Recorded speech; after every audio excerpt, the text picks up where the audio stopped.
喂 Kel 啊，想問下你咧，梅窩改善工程我哋都聽咗好耐啦，你係點樣得到呢個資訊㗎？我同大家一樣啦，即係收到佢哋嗰張卡啦，係啦，嗰度有少少介紹嘅，但係我都冇乜點睇。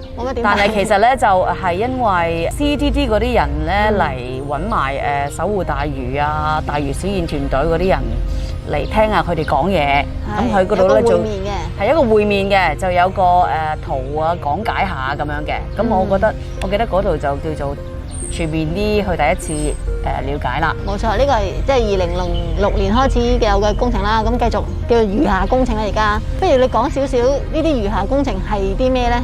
你認知嘅？我認知啊，最緊要係呢個熟食市場，梅窩熟食市場就要搬走啦。搬去前呢度就變咗一個2層嘅。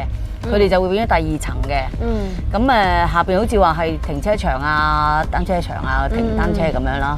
咁其實呢個都係一個幾大嘅憂慮嚟嘅，因為大家都好擔心冇咗嗰個臨海嗰個 sea view 啊。咁所以呢個知道係一個好大嘅變動啦。咁啊聽完佢哋嘅講解咧，亦都了解到咧呢一個熟食中心咧，原來都係一個影響佢哋要。好似個大翻身，其中一個好重要嘅因素就係佢哋要 upgrade 翻嗰啲，提升翻嗰啲設施，就符合嗰啲消防啊條例嗰啲咁樣，即係安全嗰方面嘅考慮。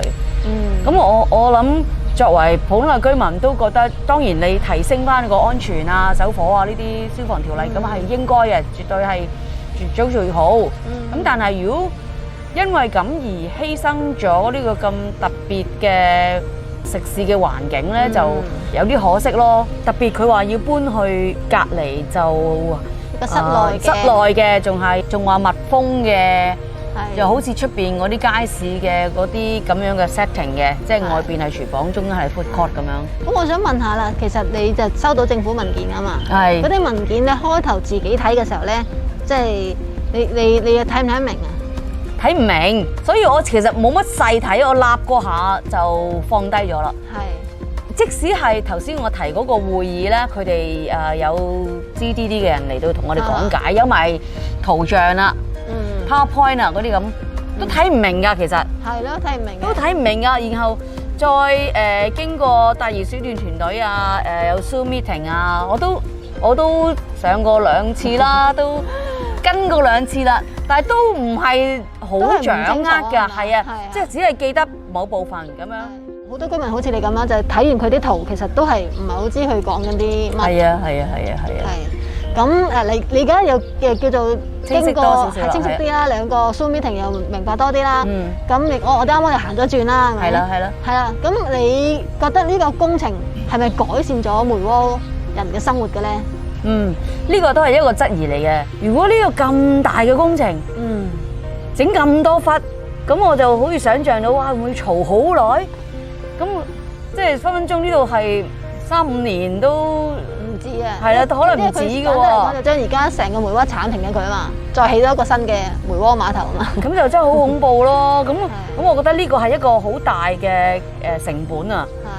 好大嘅 suffering 添啊！即係如果你住附近嗰啲人嗰啲噪音啊，嗰啲沙塵滾滾啊，咁呢樣嘢係值唔值得咧？咁樣咁我哋有朋友有時討論都覺得，其實佢稍為做翻呢個清潔翻呢度 ，upgrade 翻呢度，環境衞生係啦 ，upgrade 翻呢個熟食市場。係咁其他有啲地方去執翻靚啲，咁已經好好咯，就唔使因為呢個熟食市場就喺度翻天覆地咯，即係睇唔到嗰個特別嘅好處啊！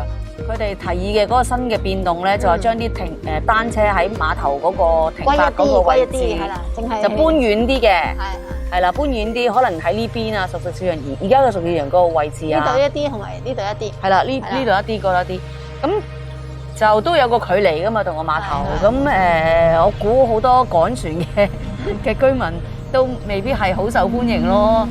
即係我覺得嗰個成本唔係我哋之前係咁意睇下嗰個咧，就即刻意識到㗎。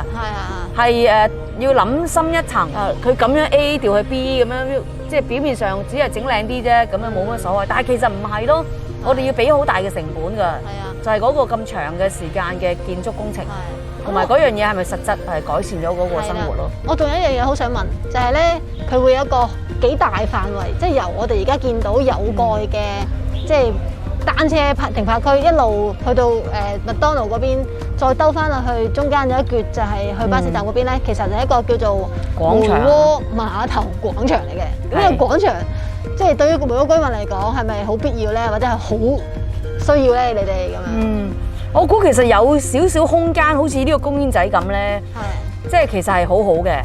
但係至於需唔需要咁大範圍咧？咁其實佢又做緊啲乜嘢咧？咁我哋都好難想像喎。我唔知道佢咁大個空地我嚟做乜嘢咯。係咪之前？同埋我有印象係冇蓋嘅。係冇蓋。咁都係曬屎㗎啦，即係好似我哋入邊嗰個一路行銀河花園嗰個公園咁樣，又係框住，然後就冇人用到。即係我最怕佢哋又重演翻呢啲咁樣嘅工程，同埋係石屎咯。係啊係啊。咁呢樣嘢都係即係好落後嘅一個設計咯。咁我覺得好失望。咁即係一方面我係歡迎咧，佢哋願意改善嗰個海濱，即係讓人係能夠善用嗰個海濱。係啊。即係因為呢個係應該係我哋嘅好大嘅資產嚟嘅。咁我想補充下啦，咁其實2017年嘅時候咧，咁佢又做咗好多個居民討論會嘅，咁就問咗個梅窩居民啦，譬如佢其中一個而家嘅方案同埋2017年嘅分別喺邊咧？咁就係熟食中心會原址保留，係啦，咁而私家車停泊場咧係會 cancel， 即係取消咗唔要佢嘅，咁因為佢已經有南約後面個新嘅停車場啦嘛，咁但係佢今年即係叫做2020年攞出個方案咧，就係熟食中心搬咗去一個室內嘅地方啦，無神神就夾硬強加一個私家車泊位喺度啦，即係其實一個好大嘅變動。你覺得需唔需要再做多啲即係梅窩嘅居民討論會啊咁樣？我覺得梗係咁就恰當好多咯，唔係真係好多居民係好認真去了解呢件事，同埋咁大嘅改動嘅，同埋咁大嘅改動，我哋要付上嘅成本係唔係好了解嘅。所以我都希望多啲居民能夠了解多啲。我覺得唔係真係改善下咁簡單咯，而我哋要付上相當嘅成本，而嗰啲成本係你或者唔意識到啦，或者亦都冇人提你嘅。係啊，冇錯。梅窩碼頭呢個係我哋日常生活嘅地方，但係呢度將會進行一個翻天覆地嘅改變。無論你中意定唔中意，你贊成定反對，我都希望你知道了解更多。咁先至可以討論呢個工程到底係咪一個改善居民生活嘅工程。